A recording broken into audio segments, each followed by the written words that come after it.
এই পৃথিবীতে বাংলাদেশের সবচাইতে বড় দুশ্মন ভারত। সবচাইতে বড় দুশ্মন কে? আমরা ভারতকে দেখিয়ে দেব ইনশাআল্লাহ।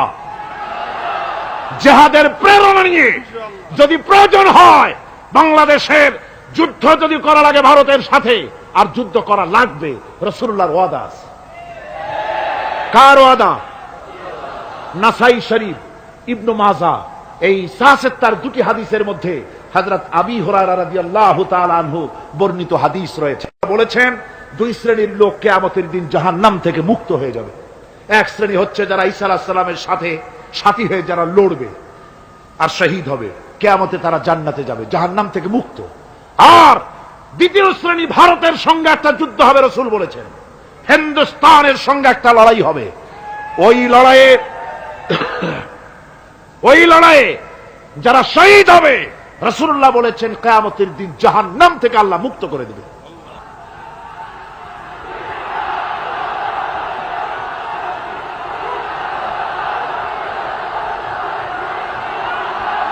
আমার মুসলমান ভাইয়েরা,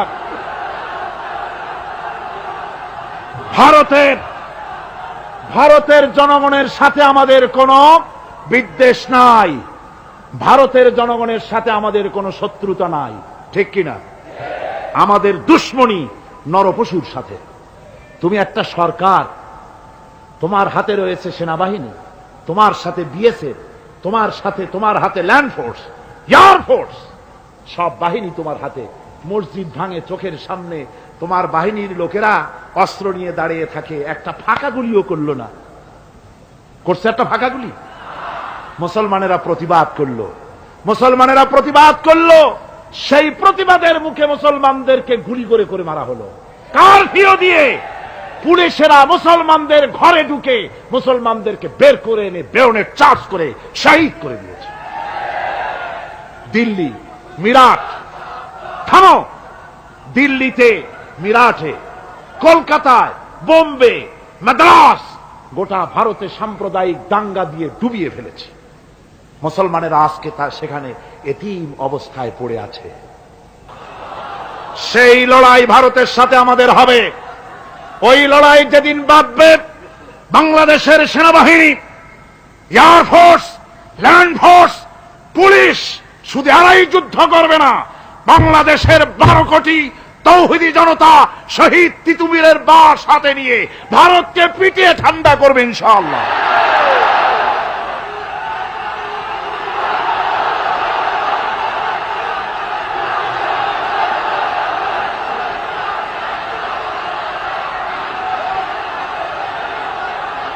আমার দেশে ভারতের মসজিদ ভাঙার প্রতিবাদে আমাদের দেশে একটা হিন্দুও মরে নাই, কথা ঠিক কিনা কন?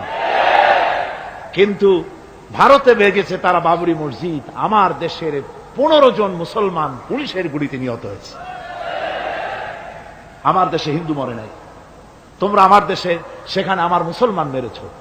হযরত আব্দুল্লাহ বিন ওমর রাদিয়াল্লাহু তাআলা আনহু বলছেন যে আমি রাসূলের সঙ্গে কাবা শরীফ তাওয়াফ করতেছিলাম, আমি বলতে শুনলাম রাসূল বলছেন, হে কাবা, তোমার কত মর্যাদা, তোমার কত সম্মান, তুমি কত মহান, তোমার কত ইজ্জত। তবে কাবা শুনে রেখো, আল্লাহ রাব্বুল আলামিনের একটা মুমিন বান্দার যে মর্যাদা, তোমার মর্যাদা যত হোক একটা মুমিনের চাইতে নিশ্চয়ই বেশি নয়। তোমরা মসজিদ ভেঙেছো আর আল্লাহর মুমিন বান্দাদেরকে ভেঙেছো। ভারত সরকার শুনে রাখো, মসজিদ ভাঙো নাই, তকদির ভেঙেছো। মসজিদ যেভাবে মসজিদের ইটগুলি টুকরা টুকরা হয়েছে, গোটা ভারত আজ হোক কাল হোক মসজিদের ইটের মতোই টুকরা টুকরা হয়ে যাবেই যাবে ইনশাআল্লাহ।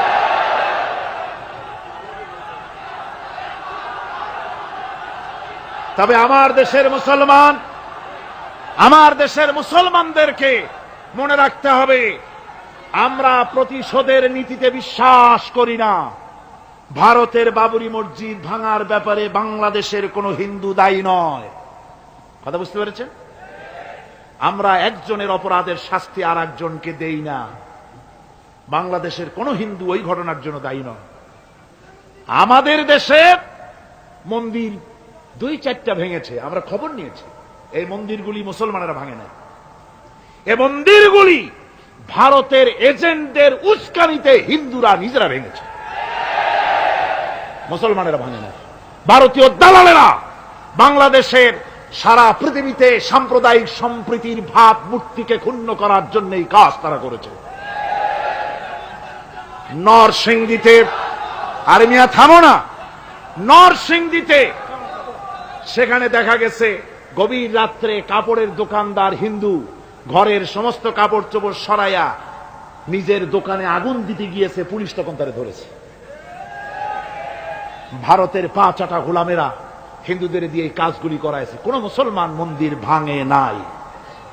বাংলাদেশ গোটা বিশ্বের বুকে সাম্প্রদায়িক সম্প্রীতির সহস্র বছরের উজ্জ্বল দৃষ্টান্ত। আলহামদুলিল্লাহ পড়ে। তার কারণ হচ্ছে আল্লাহর নবী বলেছেন সংখ্যালঘু মুসলিম এলাকায়, সংখ্যাগরিষ্ঠ মুসলিম এলাকায় সংখ্যালঘু অমুসলিম যারা, তারা হতেছে পবিত্র আমানত। ওই আমানতের কেউ যদি খেয়ানত করে, অর্থাৎ অমুসলিমদের উপরে যদি কেউ অত্যাচার করে, তাহলে আমি নবী মুহাম্মদুর রাসূলুল্লাহ সাল্লাল্লাহু আলাইহি ওয়াসাল্লাম কিয়ামতের দিন আল্লাহর দরবারে মুসলমানদের বিরুদ্ধে মামলা দায়ের করব। এই জন্য আমরা সবচাইতে পরধর্ম সহিষ্ণু জাত। আমার ভাইয়েরা ভালো করে মনে রাখুন, ভারতের বাবরি মসজিদ সহ এখন তারা আর অন্যান্য মসজিদও ভাঙ্গা শুরু করবে, প্ল্যান নিয়েছে, ভাঙতেছে। তাজমহলকেও তারা ভাঙবে, অন্যান্য মসজিদও ভাঙবার পরিকল্পনা নিয়েছে। ওরা যদি মসজিদ একটা একটা ভাঙতে ভাঙতে, আল্লাহ না করুন, সবগুলিও যদি ভাঙে, বাংলাদেশের একটা মন্দিরকে আমরা ভাঙতে দেব না। এর নাম ইসলাম। এর নাম কি? ভারতের সাম্প্রদায়িক দাঙ্গা বাঁধিয়ে মুসলমান একটা একটা করে করে সব মুসলমানও যদি তারা মেরে ফেলে দেয়, আল্লাহর কসম বাংলাদেশের একটা অমুসলিমের গায়ে আমরা হাত দিতে দেব না। এর নাম ইসলাম। এর নাম কি?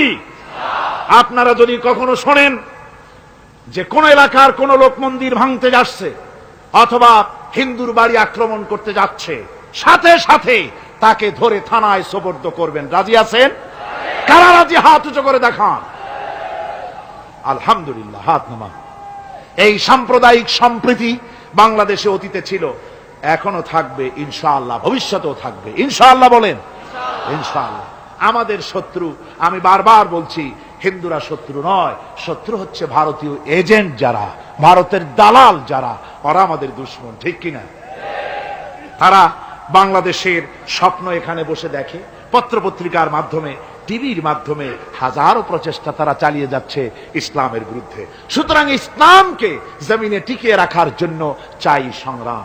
তাই আল্লাহ রাব্বুল আলামিন বলেছেন, ওয়াতুজাহিদুনা ফি সাবিলিল্লাহি বিআমওয়ালিকুম ওয়া আনফুসিকুম যালিকুম খায়রুল লাকুম ইন কুনতুম তা'লামুন।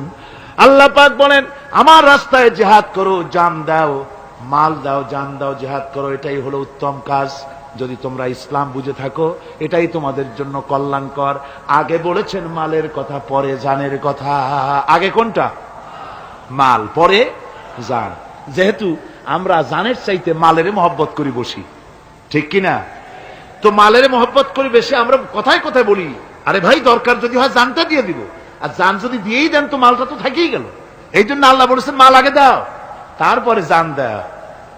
আমরা খুব চালাক, আমরা জান দিতে প্রস্তুত, মাল দিতে প্রস্তুত নই। একবার একটা লোক যাচ্ছে রাস্তা দিয়ে, সাথে তার প্রিয় কুকুর। কুকুরটা জিহ্বা বেরিয়ে গেছে, মরে যাচ্ছে। কুত্তার মালিক কাঁদতেছে। একজন লোক এসে বলে, ভাই তুমি কাঁদো কেন? কয় যে আমার এই কুত্তাটা খুব প্রিয় কুকুর, কুকুরটা মরে যাচ্ছে তাই কাঁদছে। কুকুর মরে কেন? কয় কুকুরটা মরতেছে 3 দিন ধরে আমি কোনো খাবার তাকে দিতে পারি না, সেই জন্য কুকুরটা মরছে। আচ্ছা হোক কুকুর, তবু তো আল্লাহর সৃষ্ট এক প্রাণী, কি খেতে দেওয়া যায়? এদিক ওদিক তাকায় দেখে কুকুরের মালিকের কাছেই রয়েছে একটা পোটলা। কয় মিয়া তোমার এই পোটলার মধ্যে কি? কয় পোটলার মধ্যে হালুয়া আর রুটি। তোমার পোটলার মধ্যে হালুয়া আছে, রুটি আছে? কুত্তা মরে ক্ষুধার জ্বালার, তুমি সেটি কান্দো, ওর থেকে এক টুকরো রুটি দিলেই তো কুত্তা বাঁচে। কুত্তার মালিক বলছে, মিয়া সাহেব ওই সব ফতোয়া আমারে শুনেন না, এগুলো আমি খুব জানি। রুটি আর হালুয়া দিলেই তো আমার পয়সা খরচ হবে, ওর দরদে যে কান্তিছি এজন্য তার পয়সা খরচ হচ্ছে না। আমাদের অবস্থা কিন্তু তাই হয়েছে। ইসলাম বিদায় হয়ে যায়, যাক না, কিন্তু আমি কাঁদবো, পয়সা দিব না। রাসূলের করুণ ঘটনাগুলি শুনে চোখের পানি ফেলবো, কিন্তু এই করুণ ঘটনা কেন ঘটলো সেই ময়দানে আমরা পা ফেলবো না। এরকম একটা অ্যাটিটিউড, এ ধরনের একটা মেন্টালিটি আমাদের মধ্যে গ্রো করেছে, ঠিক কিনা কর? আমার ভাইয়েরা, মাল দিতে হবে, জান দিতে হবে, সবকিছুকে উৎসর্গ করে দিতে হবে আল্লাহর দ্বীন প্রতিষ্ঠার জন্য। যার পয়সা আছে, পয়সা দিয়ে কি করবেন যদি আল্লাহর দ্বীন এ জমিনে কায়েম না হয়? আল্লাহর দ্বীন কায়েম না হলে অসত্য, বদমাশি, শয়তানি, সব রকমের অন্যায় কাজ দিয়ে ভরে যাবে দেশ, ক্রমান্বয়ে অশান্তির দিকে যাবে। শান্তি আসবে কেবলমাত্র ইসলাম প্রতিষ্ঠা হলে পরে। আমাদের অবস্থা হলো যে আমরা ওই কুফাবাসীদের মতো। কাদের মতো? কুফাবাসীদের মতো। কুফাবাসীরা হযরত ইমাম হোসেনের জন্য দারুণ ভাবে কেঁদেছে, ঠিক কিনা? কুফাবাসীরা ইমাম হোসেনকে দাওয়াত দিছিল কারা? কুফাবাসীরা। অনেকগুলি চিঠি তারা লিখছে। কুফাবাসীরা ইমাম হোসেনকে ভালোবাসতো, দাওয়াত দিয়েছে, তার জন্য কেঁদেছে। কিন্তু কুফাবাসীদের চোখের পানিটা ছিল ইমাম হোসেনের জন্য, আর অস্ত্র, টাকা পয়সা, শক্তি সবটা ছিল এজিদের জন্য। কথা বুঝতে পেরেছেন? কুফাবাসীদের মতো অবস্থাই আমাদের হয়েছে। কুফাবাসীদের হযরত ইমাম হোসেনের জন্য তারা শুধু চোখের পানি ফেলেছে, আর টাকা পয়সা, অস্ত্রপাতি যা ছিল সব ছিল তাদের এজিদের জন্য। আমাদের অবস্থাও তাই। আমরা ইসলামের জন্য শুধু চোখের পানি ফেলি, আর যখন ভোট দেই তখন ইসলাম যারা চায় না তাদেরকেই ভোট দেই, ঠিক কিনা? আমাদের টাকা, আমাদের পয়সা, আমাদের ইলেকশন, আমাদের হরতাল, আমাদের ধর্মঘট সবকিছু হচ্ছে ইসলাম যায় না, যারা চায় না তাদের জন্য। আর ইসলামের যখন কথা বলি, ইসলামের কথা শুনলে শুধু চোখের পানিটাই ছাড়ি, মহব্বত চোখের পানি দিয়া শেষ করে দিই, আর কিছুই করি না। আমি একবার এইখানে এই শহরে অনেক বছর আগে একটা জানাজায় শরীক হয়েছিলাম। কোন মাঠে আমার এখন তার মনে নেই। জানাজার পরে যিনি জানাজা পড়ালেন তিনি বললেন, ওই লাশকে সামনে রেখে বললেন, কেন আসিল? তখন আমি নতুন নতুন চিটাগাং আসছি, আমি ভাষা ভালো করে বুঝিও না। একজন বললো কেন আসিল, সবাই কইলো গম আসিল। তাই বললাম যে গম আসিল, এই মরা মানুষের সাথে গম, আমি আটা গম তাই মনে করেছি যে এটার কি সম্পর্ক। আমি ইমাম সাহেবকে জিজ্ঞেস করলাম যে আপনি বললেন কি, আর জনগণই বা বললো কি? কয় যে আমি জিজ্ঞেস করলাম যে লোকটা কেমন ছিল, তো সবাই বললো ভালো ছিল। তাই বললাম তো ফায়দা কি? ফায়দাই যে সবাই বললো ভালো, আল্লাহ তারে মাফ করে দিয়া ভালো বলে বেহেশতে পাঠায় দিবে। বলে আশ্চর্য কথা, আল্লাহ কি এইরকম নাকি যে একটা সুদখোর, ঘুষখোর, জেনাকার, এ লোক ভালো না খারাপ আমি তা বলতে চাই না, কিন্তু একটা লোক সে কন্ট্রাক্টর ছিল, কন্ট্রাক্টারি করতে গিয়ে রাস্তাঘাট, স্কুল কলেজের রড সিমেন্ট জনমের মতো খাইছে। কথা বুঝতে পেরেছেন? সরকারি গিয়ে, ক্ষমতায় গিয়ে গভর্নমেন্টের টাকা পয়সা জনমের মতো শেষ করে ফেলেছে। এই লোকটি সুদখোর, ঘুষখোর, জেনাকার মরে গেছে। আর আসে আপনি কইলেন যে কেন আসিল, সকল কইল গম আসিল, আর আল্লাহ বেহেশত দিয়ে দেবে। তাহলে আল্লাহ হাকামুল হাকিমিন হইলেন কি করে? এরটা কি বিচার হইল নাকি? কি করে সম্ভব? আমার বন্ধুগণ, আমরা যখন মরে যাই, মরার পরে আমাদেরকে কবরের মধ্যে রাখা হয়। কবরের ভিতরে রেখে আমাদেরকে বলা হয়, যারা কবরে রাখে তারা বলে, মৃত্যু ব্যক্তিকে কবরে রাখার সময় বলে, বিসমিল্লাহি আলা মিল্লাতি রাসূলিল্লাহ, আল্লাহর নামে রসুলের দলে উঠাই দিয়ে গেলাম। আল্লাহর নামে কার দলে উঠাইলো? রসুলের দলে। চিন্তা করেন ভাইরা, আল্লাহর নামে রসুলের দলে উঠাইলেন কারে?